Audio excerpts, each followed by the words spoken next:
properties of good estimator meters, जिसमें हम लोग क्या देखे थे, फिनिट सैंपल का देखे थे, फिनिट सैंपल। आज हम लोग क्या देखेंगे, इनफिनिट सैंपल का, इनफिनिट सैंपल या लार्ज सैंपल, है ना, लार्ज सैंपल। तो ये तो हमारा हो गया था, बचा हुआ है ये, है ना। देखिए जब हमारा सैंपल साइज बड़ा हो जाएगा, ठीक है, तो यहाँ पर हम लोग जनरली क्या कैसे दिखाते हैं, when n tends to infinity,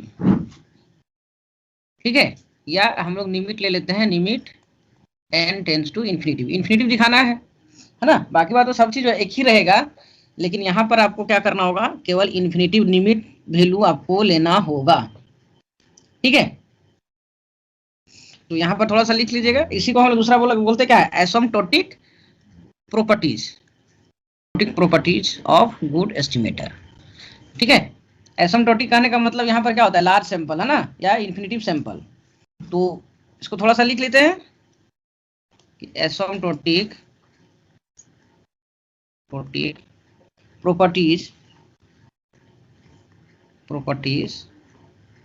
relates to या relate to the estimator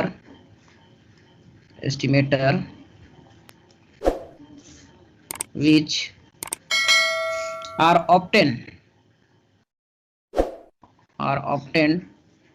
from the large sample, है ना, that is when sample size n tends to infinity, ठीक है। यहाँ पर क्या हो जाएगा, the term asymptotic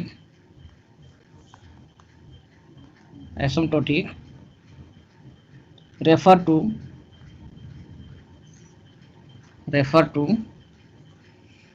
asymptotic distribution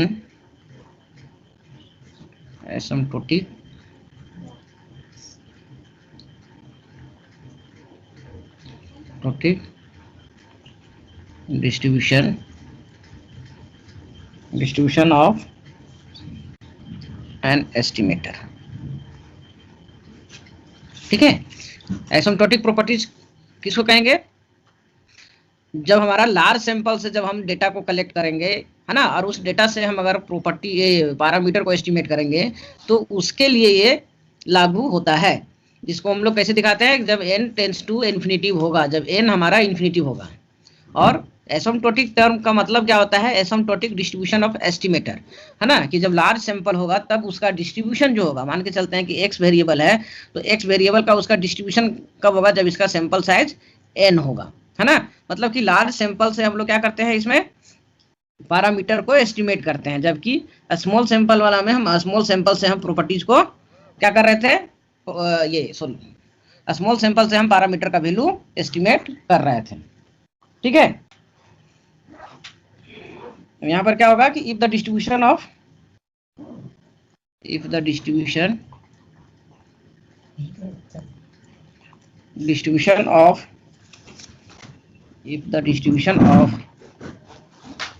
an estimator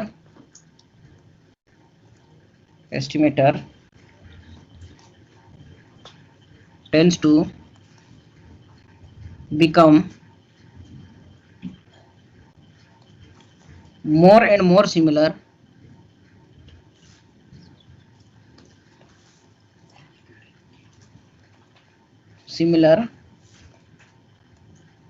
in the form of some distribution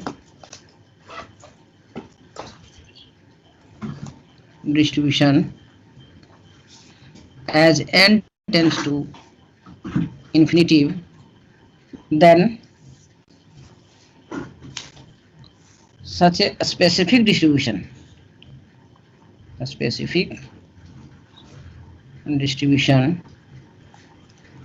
is called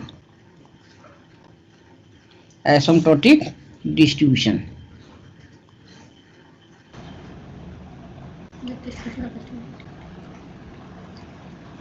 Distribution of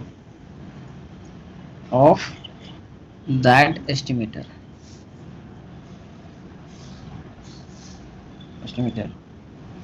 ठीक है, समझ में आ गया कि if the distribution of an estimator tends to become more and more similar in the form of same distribution as n tends to infinity, then such a specific distribution is called asymptotic distribution of that estimator. देखिए, इसे कहने का मतलब क्या हो गया कि जब हम अगर सैंपल ले रहे हैं, है ना, तो अगर मान के चलते हैं कि पहला x का लिए, y का लिए, z का लिए, है ना, और इसका भी अगर हम सब जो है एक ही पॉपुलेशन से लिया हुआ है ना, तो जैसे जैसे इसका भी अगर sample size n tends to infinity करेंगे तो सभी का जो डिस्ट्रीब्यूशन होगा, है ना, सबका सेम डिस्ट्रीब्यूशन होगा। अगर इस तरह से होता है तो इसी को हम लोग कहते हैं एसिम्प्टोटिक। मतलब कि सीधा सीधी बात, अगर n टेंड्स टू इन्फिनिटी कर देंगे तो सारा डिस्ट्रीब्यूशन, सारे का डिस्ट्रीब्यूशन जो होगा वो हमारा सिमिलर होगा। ठीक है, करेगा। ठीक है, जैसे कि देखिए, अगर पॉपुलेशन पैरामीटर हमारा ये है ना, और सैंपल पैरामीटर हमारा क्या है, n है। ठीक है, ये सैंपल का वेरिएशन हो जाएगा, सैंपल, ये पॉपुलेशन। ठीक है, तो जब n टेंड्स टू इन्फिनिटी होगा तो ये भी हमारा क्या हो जाएगा, पॉपुलेशन के बराबर हो जाएगा। Sample equal to population, approximately, equal to नहीं होगा बल्कि अप्रोक्सीमेटली होगा ना, अप्रोक्सीमेटली।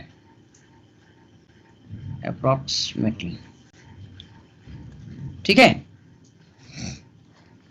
तो देखिए लार्ज सैंपल के लिए हमारा जो एसिम्प्टोटिक प्रॉपर्टी जो होता है ना, एसिम्प्टोटिक प्रॉपर्टीज, ये बेसिकली 3 तरह का होता है।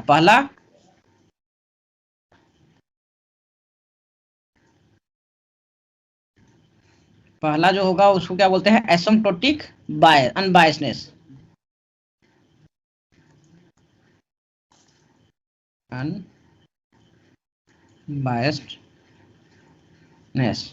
है ना। दूसरा क्या होता है, कंसिस्टेंसी।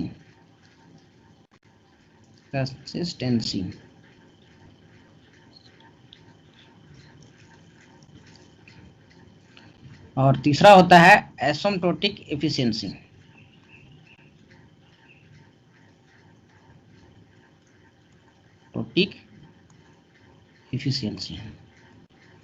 है ना। बेसिकली यही 3 प्रॉपर्टीज होता है, एसिम्प्टोटिकली अनबायस्डनेस, कंसिस्टेंसी और एसिम्प्टोटिक एफिशिएंसी। देखिए यहाँ पर कुछ नहीं है, खाली बस यहाँ लिमिट लगेगा, है ना। बाकी बात जो कंसिस्टेंसी है, इसका मतलब क्या होता है कि जैसे जैसे हम सैंपल साइज बढ़ाएंगे वैसे वैसे हमारा सैंपल पैरामीटर जो है वो पॉपुलेशन पैरामीटर के करीब होगा, है ना। मतलब कि अप्रोक्सीमेटली उसी के जैसा होगा। तो हम लोग पहला प्रॉपर्टी इसको डील करते हैं, asymptotic अनबायस्डनेस। An estimator is an asymptotically unbiasedness unbiased of true parameter if limit n tends to infinity expected theta n cap equal to theta, है ना। यहाँ पर बस समझ में आया ना हो। देखिए अनबाइस्ड तो वही था, अगर हम स्मॉल सैंपल में लेते तो क्या होता था, theta cap equal to theta. लेकिन इसका जो सैंपल साइज है वो क्या कर रहा है, लार्ज नंबर है। तो यहाँ पर थीटा कैप जो है ना, denotes the size of sample, है ना, या सैंपल साइज। तो एसिम्प्टोटिक बायस भी होगा एसिम्प्टोटिक बायस। तो अब थीटा कैप, तो इसका क्या हो जाएगा कि जब हम लिमिट ले रहे हैं, limit n tends to infinity, ठीक है, expected theta cap n minus theta is not equal to 0, ठीक है, या फिर दोनों बराबर नहीं होगा, ठीक है।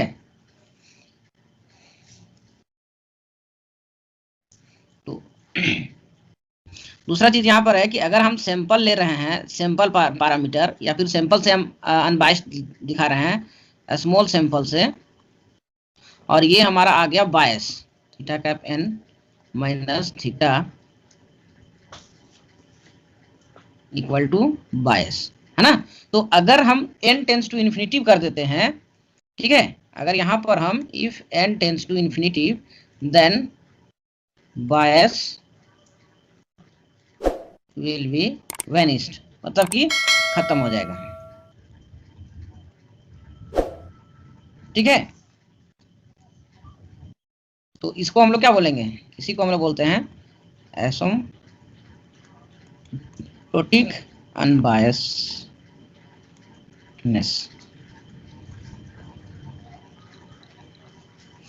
जैसे कि इसको अगर हम दूसरा एग्जांपल से अगर हम लेके देखते हैं, तो जैसे कि अगर एक मान के चलते हैं कि सिग्मा कैप जो है वो है क्या है, 1/n summation x i minus x bar equal to square होता है, ठीक है। तो इसको अगर हम एक्सपेक्टेड सिग्मा कैप स्क्वायर, और इसका लिमिट अगर हम ले लेते हैं कितना, n टेंस टू इन्फिनिटिव, ठीक है, तो इधर भी लग जाएगा लिमिट दोनों साइड, n टेंस टू इन्फिनिटिव, है ना। तो यहाँ पर क्या हो जाएगा, इसका उधर प्रूव किया हुआ है ना, n-1/n इक्वल टू, ये इस तरह से आता है ना, ये आगे आपको क्लियर आएगा, यहाँ पर समझ में नहीं आएगा, ठीक है। तो अगर n टेंस टू इन्फिनिटिव कर देंगे तो ये क्या बन जाएगा, एक्सपेक्टेड सिग्मा कैप स्क्वायर, ये खत्म हो जाएगा, सीधा पॉपुलेशन के बराबर हो जाएगा, ठीक है। ये प्रूविंग है ना, अभी यहाँ पर दिमाग नहीं लगाइएगा, यहाँ पे ये प्रूविंग है, वो आगे वाला में बताएंगे, ओइलेस वाला में। चलिए नेक्स्ट क्या है हमारा, consistency.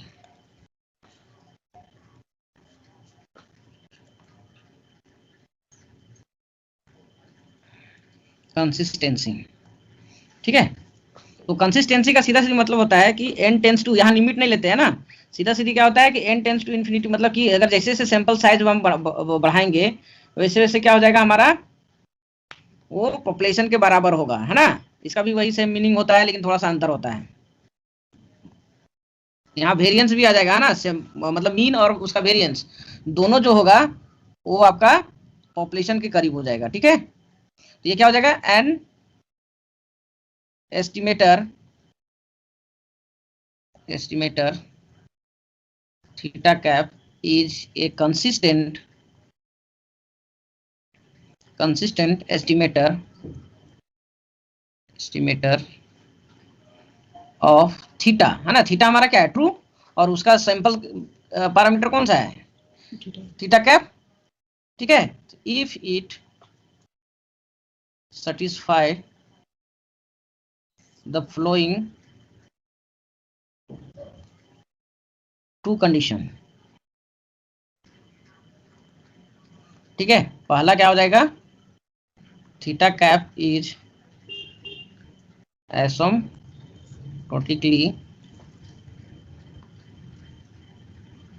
unbiased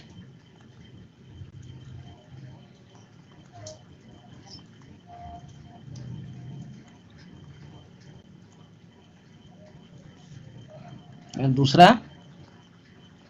the variance of theta cap approaches 0 as n tends to infinity, है ना, कि अगर हम सैंपल साइज बढ़ा देंगे तो वो क्या हो जाएगा, अनबायस्ड, और उसका वेरिएंस क्या हो जाएगा, 0। ये दोनों कंडीशन जो है हमारा क्या होना चाहिए, एक साथ फुलफिल करना चाहिए। तो इसी चलते क्या हो जाएगा, limit n tends to infinity where theta cap equal to 0। ठीक है,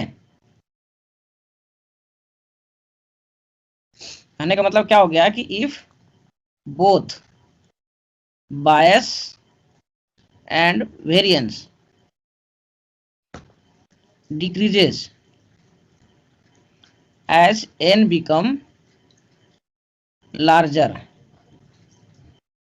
ठीक है, मतलब कि दोनों बायस और जो वेरिएंस है ये दोनों हमारा डिक्रीज करेगा, कम होगा, जैसे जैसे हम सैंपल साइज को बढ़ाएंगे। तो इसको, इसी को हम लोग क्या कहते हैं, कंसिस्टेंसी।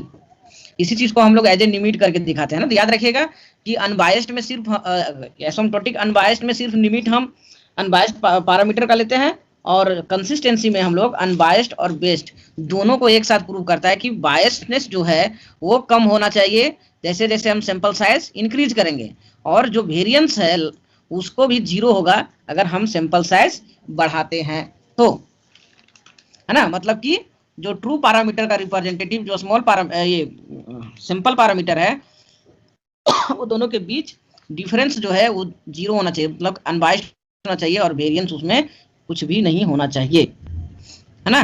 तो इसी चीज को आगे लिखता है, and at the limit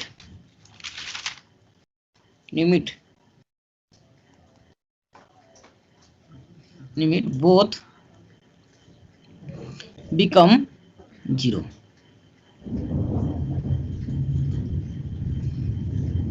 become 0।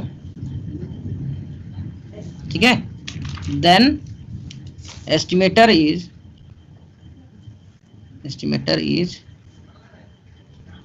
assumed to possess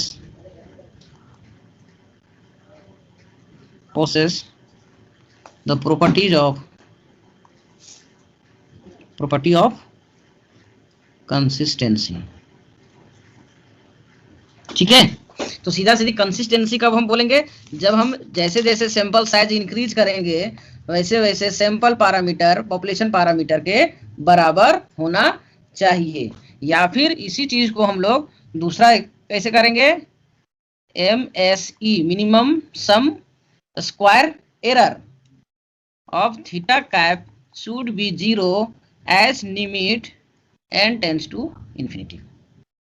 ऐसे भी ले सकते हैं हम लोग, है ना। और देखिए लिमिट को हम लोग एज इट इज जो लिखते हैं ना उसको प्लिम भी लिखते हैं। इसको जैसे हम लोग लिख रहे थे ना अनबायस्ड में, limit n tends to infinity expected theta cap equal to theta.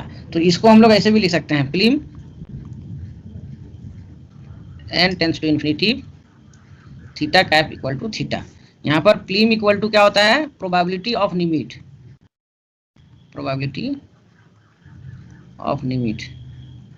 ठीक है। ये आपको ज्यादातर यूज होगा आपको साइमल्टेनियस इक्वेशन में, है ना, प्लिम करके। और इसको अगर हम लोग ग्राफिकली देखेंगे तो क्या होगा कि अगर हमारा सैंपल साइज अगर ज्यादा है कम है तो ये किस तरह से होगा, ये इस तरह से आएगा, n इक्वल टू 20। अगर हम लेते हैं n इक्वल टू 50 तो ये थोड़ा सा नॉर्मली डिस्ट्रीब्यूशन की तरह होगा, ये क्या होगा, n इक्वल टू 50। और अगर हम लेते हैं इसी तरह से सैंपल साइज अगर हम बढ़ाते जाते हैं, है ना, तो ये n इक्वल टू 100 जो नॉर्मल डिस्ट्रीब्यूशन की तरह हो जाएगा। इस प्रॉपर्टी उसका होता है asymptotic efficiency,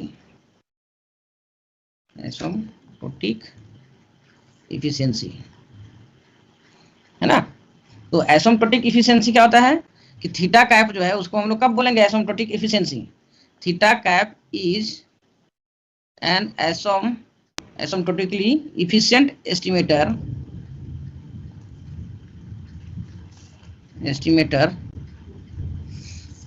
of theta if, दोनों कंडीशन एक साथ फुलफिल होना चाहिए। पहला क्या होना चाहिए कि theta cap is consistent constant, और दूसरा क्या होना चाहिए, theta cap has a smallest या smaller asymptotic variance as compared to क्या अदर एस्टिमेटर है ना, एनी अदर एस्टिमेटर। ठीक है, जो वहां पर हम लोग बेस्ट वाला जो प्रॉपर्टी था ना, वही चीज यहाँ पर हम लोग प्रूव कर रहे हैं। इसमें बस यहाँ क्या होगा, तो सैंपल साइज बड़ा हो जाएगा। तो अगर हम लोग यहाँ पर कि अगर हम लोग लेते हैं भैर थीटा कैप, वो क्या होना चाहिए, यहाँ लिमिट ले लेंगे, limit n tends to infinity, और ये भैर थीटा स्टार जो है ये क्या हो जाएगा, limit n tends to infinity. उसके बावजूद भी ये क्या होना होगा, लार्जर, और ये क्या होगा, स्मॉलर, है ना। और थीटा कैप इज कंसिस्टेंट क्या हो जाएगा, अनबायस्डनेस को सीधा सीधा क्या बोल रहा है, अनबायस्डनेस। ठीक है, कि अगर हम लिमिट लेते हैं expected theta cap n equal to theta, बार जैसे कि अनबायस्ड है ना, अनबायस्ड, इसको थोड़ा सा प्रूव करके बताते हैं ना, अनबायस्ड। सर ये वाला कंप्लीट हो गया, इसका 3 ही प्रॉपर्टी था। हाँ, अनबायस्डनेस। तो देखिए अनबायस्डनेस में क्या होता है कि एक्सपेक्टेड x बार, एक बार बताए थे हम लोग, यहाँ प्रूव क्या करना है कि जो सिंपल मीन होता है वो पॉपुलेशन मीन के बराबर होता है, यही हमारा अनबायस्ड होगा। ठीक है, ये मीन का फॉर्मूला था, दोनों साइड एक्सपेक्टेड लगा दिए, है ना। तो अब expected x bar equal to क्या हो जाएगा, ये एक्सपेक्टेड इधर रहेगा और ये जाएगा, कितना हो जाएगा, x1 plus x2 plus x3 plus dot dot dot dot xn जाएगा ना जी, बटा 1 बटा n हो जाएगा। तो ये क्या हो जाएगा, एक्सपेक्टेड x बार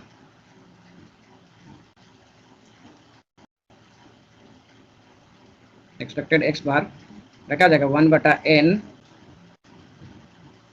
और इधर हो जाएगा expected x1 plus expected x2 plus expected x3 plus dot dot dot plus expected xn होगा कि नहीं।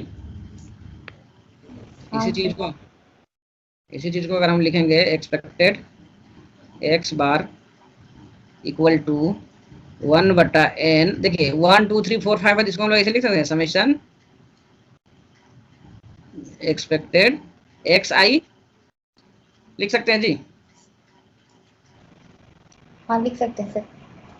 देखिए एक्सपेक्टेड xi इक्वल टू क्या होता है, म्यू होता है ना, और समेशन का वैल्यू क्या हो जाएगा, समेशन को क्या लिखेंगे यहाँ पे, n लिखा जाता है। हाँ म्यू हो गया, तो ये क्या हो जाएगा, कांस्टेंट, तो समेशन यहाँ पर क्या बन जाएगा, n कट जाएगा,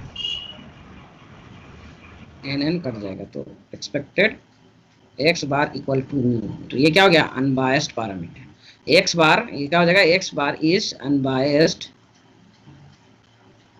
पैरामीटर ऑफ म्यू या एस्टिमेटर।